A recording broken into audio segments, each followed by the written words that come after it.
Chapter 24, James and the Giant Peach. Before we get started, in Chapter 23, I asked you, why did the first officer think that the captain had been drinking whiskey? The answer is that they didn't believe that the captain was seeing giant bugs, because obviously it can't really happen, it's impossible.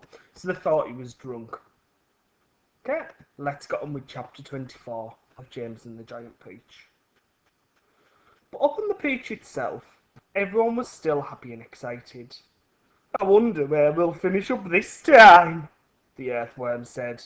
"Who cares?" they answered. "Seagulls always go back to the land sooner or later." Up and up they went, high above the highest clouds, the peach swinging gently from side to side as it floated along. "Wouldn't this be a perfect time for a little music?" the ladybug asked. "How about it?" told Grasshopper. "With pleasure, dear lady," the old green grasshopper answered, bowing from the waist. "Oh, hooray! He's going to play for us!"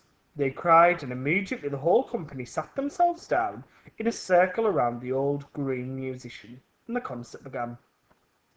From the moment that the first note was struck, the audience became completely spellbound.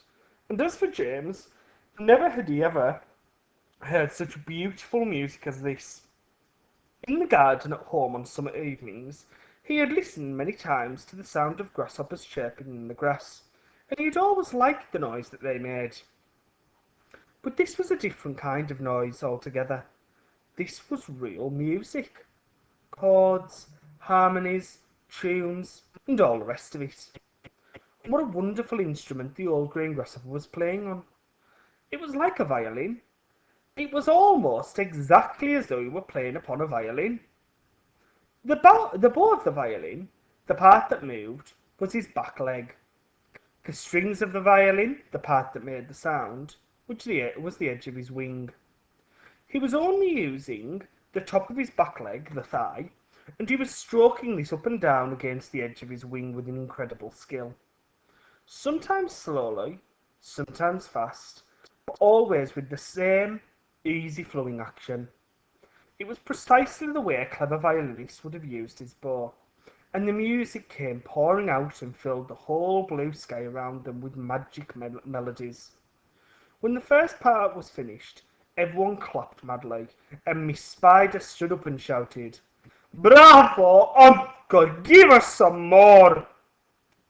"Did you like that, James?" the old green grasshopper asked, smiling at the small boy. "Oh, I loved it," James answered. "It was beautiful. It was as though you had a real violin in your hands." "A real violin?" the old green grasshopper cried. "Good heavens, I like that! My dear boy, I am a real violin. It is part of my own body." "But do all grasshoppers play their music on violins the same way as you do?" James asked him. "No," he answered, "not at all. If you want to know, I happen to be a short-horned grasshopper. I have two short feelers coming out of my head. Could you see them? There they are. They are quite short, aren't they? That's why they call me a shorthorn, and we shorthorns are the only ones who play our music in the violin style using a bow. My long-horned relatives, the ones who have long curly feelers coming out of their heads, make their music simply by rubbing the edges of their two top wings together. They are not violinists, they are wing rubbers. And a rather inferior noise these wing rubbers produce too, if I may say so. It sounds more like a banjo than a fiddle." "How fascinating this all is!" cried James. "And to think that up until now I had never even wondered how a grasshopper made his sounds." "My dear young fellow," the old green grasshopper said gently, "there are a whole lot of things in this world of ours that you haven't started wondering about yet. Where, for example, do you think that I keep my ears?" "Your ears? Why, in your head, of course." Everyone burst out laughing. "You mean you don't even know that?" cried the centipede. Try again, said the old green grasshopper, smiling at James. You can't possibly keep them anywhere else. Oh, can't I? Well, I give up. Where do you keep them? Right here, the old green grasshopper said. One on each side of my tummy. It's not true. Of course it's true. What's so peculiar about that? You ought to see where my cousins, the crickets and the katydids, keep theirs. Where do they keep them? In their legs. One in each front leg, just below the knee. You mean you didn't know that either? The centipede said scornfully. You're joking, James said. Nobody could possibly have ears in his legs. Why not? Because it's ridiculous, that's why. You know what I think's ridiculous? The centipede said, grinning away as usual. I don't mean to be rude, but I think it's ridiculous you have ears on the side of one's head. It certainly looks ridiculous. You ought to take a peek in the mirror someday and see for yourself. Pest!